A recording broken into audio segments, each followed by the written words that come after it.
Back to news. అమెరికాలో దారుణ హత్యకు గురైన తల్లి కొడుకుల మృతదేహాలకు సోమవారం పోస్టుమార్టం జరగనుంది. అనంతరం మృతదేహాలను తానా సాయంతో భారత్కు తరలించనున్నారు. ఈ కేసుకు సంబంధించి మృతురాలి భర్త హనుమంతరావును పోలీసులు అదుపులోకి తీసుకుని ప్రశ్నించి విడిచిపెట్టారు. తల్లి కొడుకుల మృతిపై సస్పెన్స్ కొనసాగుతోంది. తనపై అత్తమామలు చేసిన ఆరోపణలకు సంబంధించి నిజానిజాలు విచారణలో తెలుస్తాయన్న హనుమంతరావు తాను ఇండియాకు వెళ్లేది లేనిది ఇంకా నిర్ణయం తీసుకోలేదన్నారు.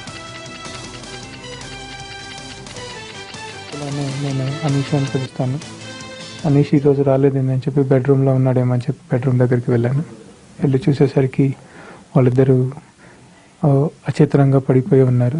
దాని షాక్ తోటి నేను వెంటనే బయటకు పరిగెత్తుకొని వచ్చి నా కొలీగ్స్కి 911కు ఫోన్ చేశాను.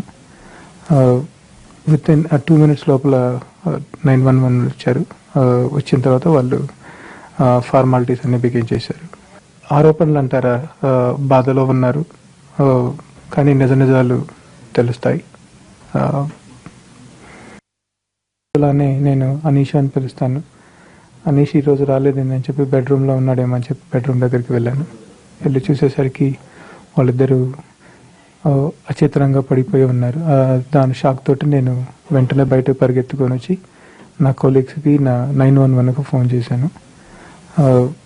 విత్ ఇన్ 2 minutes లోపల 911 వచ్చారు. వచ్చిన తర్వాత వాళ్ళు ఫార్మాలిటీస్ అన్ని బిగిన్ చేశారు. ఆరోపణలు అంటారా, బాధలో ఉన్నారు, కానీ నిజాలు తెలుస్తాయి. బీజేపీని ఎప్పుడూ టార్గెట్ చేసే బెంగాల్ దీదీ రూట్ మార్చారు. రాష్ట్రపతి ఎన్నికల్లో తృణమూల్ కాంగ్రెస్ మద్దతు బీజేపీకి ఉంటుందన్నారు. బెంగాల్లో ఓ ఛానల్కి ఇచ్చిన ఇంటర్వ్యూలో ఆమె ఈ విషయం స్పష్టం చేశారు. అగ్రనేత అద్వానీ ఉంటే బీజేపీకి మద్దతు తప్పకిస్తానన్నారు. కేంద్ర మంత్రి సుష్మా స్వరాజ్ లోక్సభ స్పీకర్ సుమిత్రా మహాజన్లను రాష్ట్రపతిగా నిలబెట్టినా బీజేపీకి మద్దతు ఉంటుందన్నారు. జయ మేనకోడలు దీపా జయకుమార్ తన ఆస్తుల విలువ 3,05,00,000గా ఎన్నికల అఫిడవిట్లో పేర్కొన్నారు. చెన్నైలోని ఆర్కే నగర్ అసెంబ్లీ నియోజకవర్గానికి ఏప్రిల్ 12న జరగనున్న ఉప ఎన్నికలో దీపా పోటీ చేస్తున్నారు. చరాస్తుల విలువ 1,05,00,000 గాను, స్థిరాస్తుల విలువ 2 కోట్లుగాను పేర్కొన్నారు. ప్రస్తుత ఆర్థిక సంవత్సరంలో 5,67,700 ఆదాయం వచ్చినట్లు అఫిడవిట్లో ప్రస్తావించారు. చేతిలో నగదు 3.5 లక్షలు, బ్యాంకులో 1,77,000 రూపాయలు ఉందన్నారు. 4 కేజీల వెండి, 4 లక్షల విలువ చేసే 20 వజ్రాలు ఉన్నట్లు తెలిపారు దీపా జయకుమార్.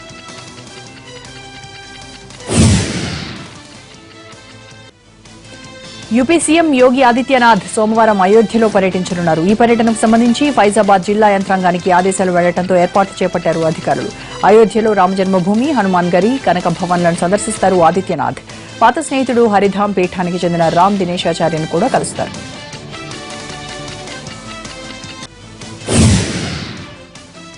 యోగి ఆదిత్యనాథ్ సీఎం అయ్యాక ఉత్తరప్రదేశ్లో పశు కబేళాలు మూతపడ్డాయి. దీంతో జూలో జంతువులకు చిక్కొచ్చి పడింది. కాన్పూర్, ఈట్వా నగరాల్లోని జూలో జంతువులకు మొన్నటి వరకు గేదె, దున్నపోతు మాంసం వేసేవారు. అయితే ఇప్పుడు కబేళాలు మూతపడటంతో మేక, కోడి మాంసాన్ని వడ్డిస్తున్నారు.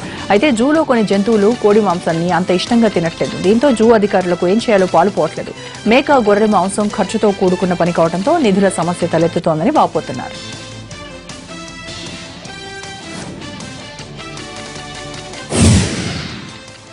హర్యానాలో మాస్ కాపీయింగ్ ఓ రేంజ్ లో జరుగుతోంది. బోర్డు ఎగ్జామ్స్ లో నిర్భయంగా చూచిరాత రాస్తున్నారు విద్యార్థులు. ఇన్విజిలేటర్లే విద్యార్థులకు స్లిప్పులు అందిస్తున్నారు.